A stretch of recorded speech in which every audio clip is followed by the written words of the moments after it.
చిన్నారి రమ్య మృతితో హైదరాబాద్ డీడీ కాలనీలో మాటల కందని విషాదం నెలకొంది. రమ్య కుటుంబ సభ్యులు, బంధువులు దుఃఖసాగరంలో మునిగిపోయారు.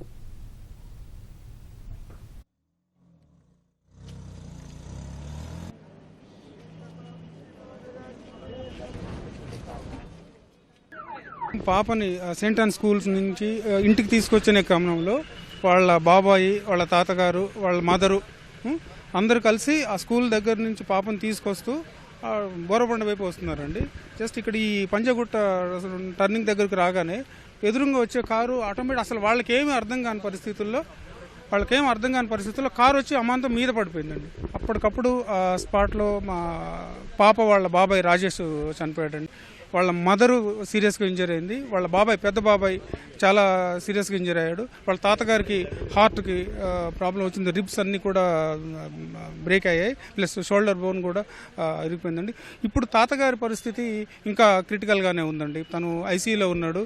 ప్లస్ వాళ్ళ మదర్ని ఈ పాప కోసం అని చెప్పేసి ఈరోజు మేము డిశ్చార్జ్ చేసి తీసుకొని వచ్చాం.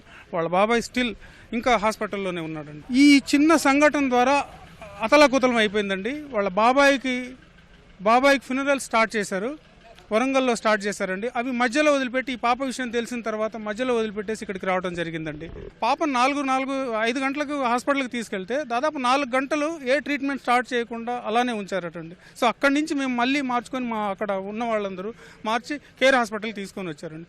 సో సకాలంలో కనుక వైద్యం కనుక అందుంటుంటే పాప సేవ్ అయ్యేదేమో.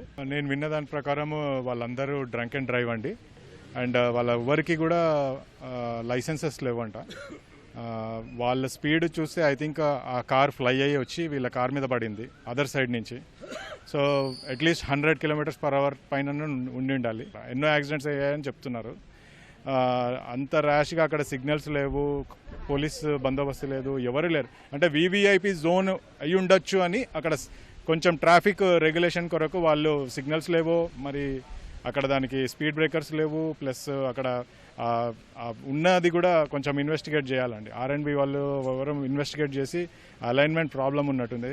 నాకు తెలిసింది ఏంటంటే చాలా యాక్సిడెంట్స్ అయ్యాయి, ఇది కొత్త ఏం కాదు అని అంటున్నారు. చాలా సివియర్ యాక్సిడెంట్స్ అయ్యాయి. ఒక ఆఫీస్ గోయర్ అతను ఇమీడియట్గా అతను కార్లో తీసుకొని నిమ్స్కి వెళ్ళాడు. వెళ్ళిన తర్వాత అక్కడ పాపకి ఒక 4 hours వరకు ఏమీ ట్రీట్మెంట్, అంటే కావాల్సిన ట్రీట్మెంట్ జరగలేదు. Basic first aid type plus oxygen 2 hours తర్వాత ఆక్సిజన్ పెట్టడము అవన్నీ జరిగినాయి. సో ఇవన్నీ చూస్తే నేను ఇప్పుడే మినిస్టర్ గారికి చెప్పాను, మన దగ్గర హైటెక్గా చేసుకునే బదులు ఫస్ట్ ట్రామా మొబైల్ యూనిట్స్ అన్న పెట్టాలి. ఎందుకంటే ఎక్కడో కుక్కడపల్లిలో పడితే నీమ్స్కి వచ్చేసరికి వాళ్ళ పరిస్థితి ఏంటో మీకు తెలుసు.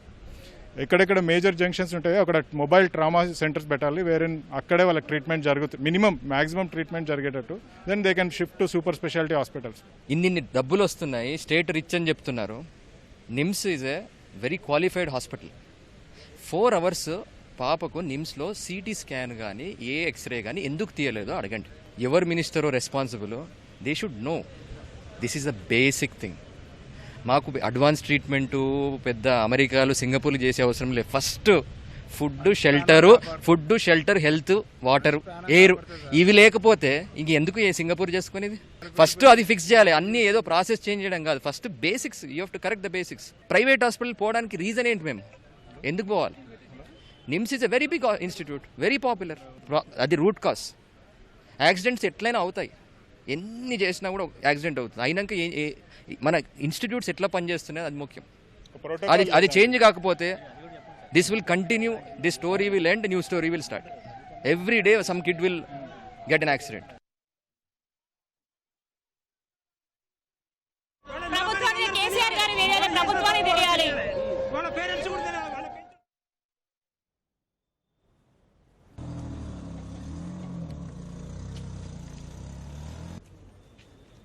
చూడమ్మా.